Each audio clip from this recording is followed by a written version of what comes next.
Napanood niyo na ba yung viral video na ito kung saan sa kalagitnaan ng misa habang nagbabasa ang pare ng Biblia ay may nangyari na hindi nila maipaliwanag? Ang pangyayaring ito ay naganap noong January 2, 2022 sa Mexico. Isang normal lamang daw na misa ang nagaganap dahil linggo ng araw na ito. Ngunit nararamdaman daw ng mga miyembro ng simbahan at ang mga volunteers sa church na parang may kakaiba sa misang ito.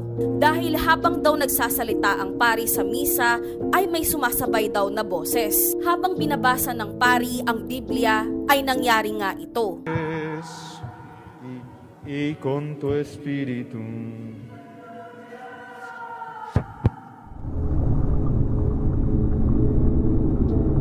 Maririnig na sa loob ng simbahan ay umalingaw-ngaw ang boses na tila humihingi ng tulong. Kitang-kita rin sa reaksyon ng mga sakristan ang takot habang naririnig